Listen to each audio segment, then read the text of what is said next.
Many people have been asking, why is our outgoing president silent?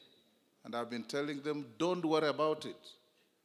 Whether he says anything or he doesn't, it doesn't matter. The people of Kenya have spoken. They have cast their votes. They have made their decision. In America, President Trump refused to acknowledge the win of Biden. He refused to call him to congratulate him. He refused to attend the inauguration. He refused to hand over power. President Biden is still the President of the United States of America. So, Mr. President, now the reins of power of this country, together with this entire team, is with you. The demonstration you have shown of your capacity to work around the clock is called upon even more, because we have to change this country and put it back to where it belongs.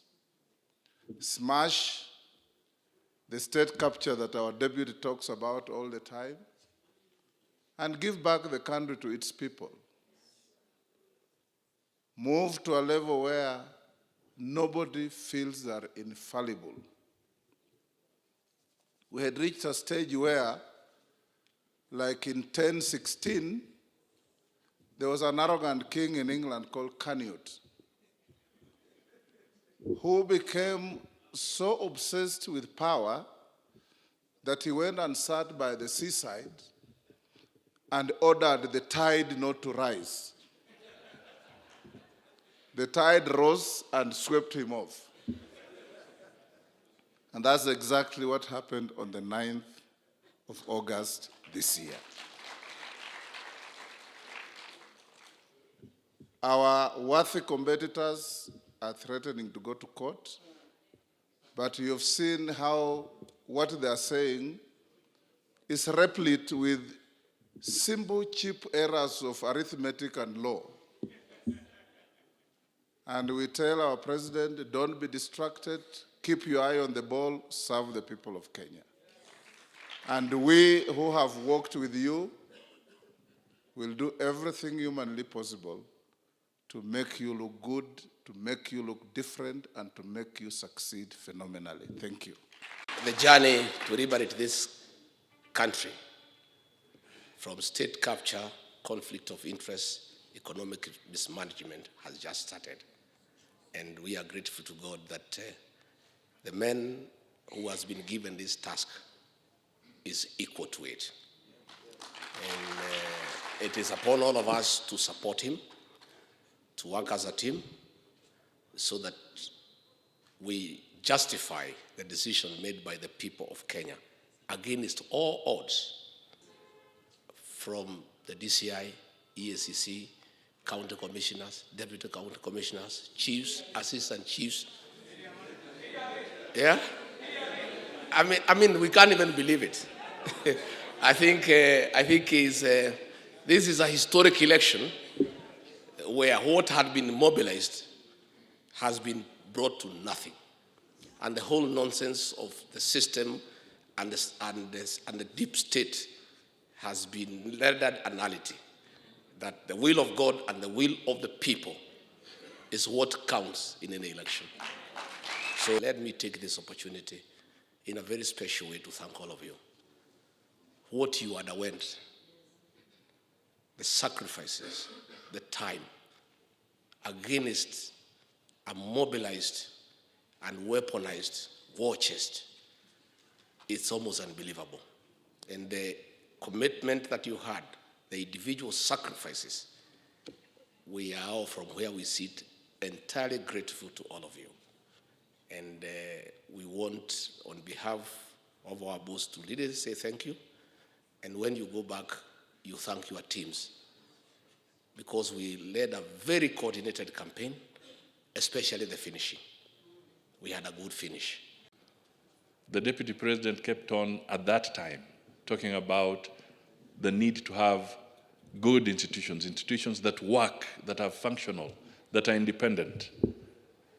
Ladies and gentlemen, that message was so vital. And as we reflect on our victory, let us now actually acknowledge that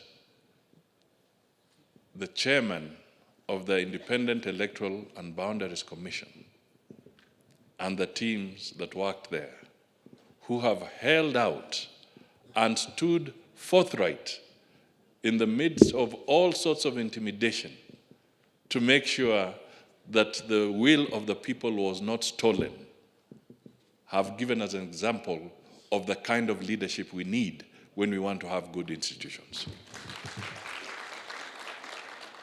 Our president-elect made a very critical statement when he was receiving his certificate. Can you imagine that somebody actually reached the chairman of IEBC and punched him? Can you imagine that people actually injured the commissioners of IEBC and staff and injured them?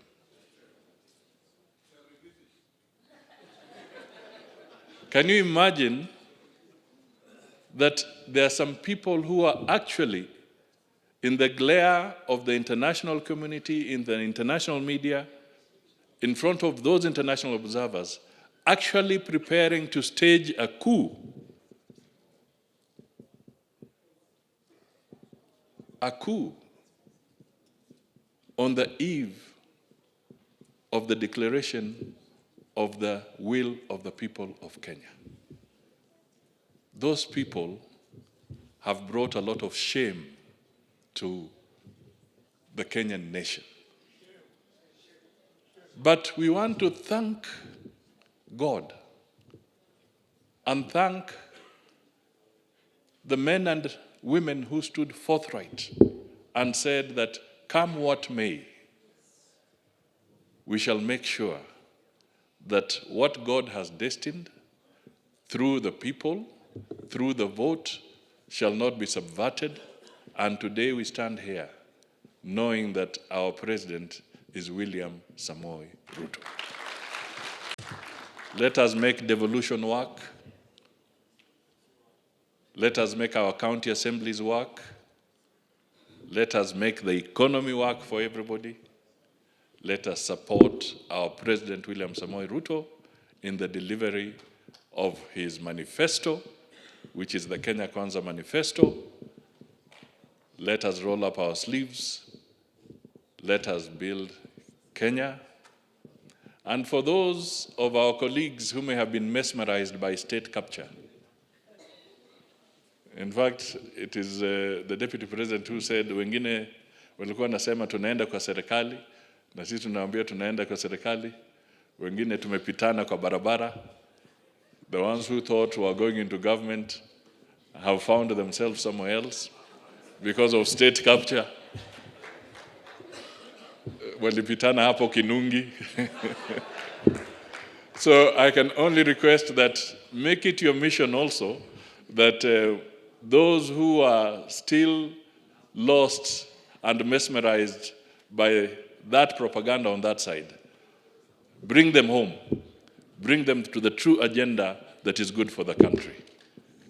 Let us have a united nation. Thank you so much. God bless you all. God bless Kenya. And God give all the wisdom that is necessary to our president, his deputy, and to all of us so that Kenya can become a truly better place. Asanteni sana na Mungu awabariki.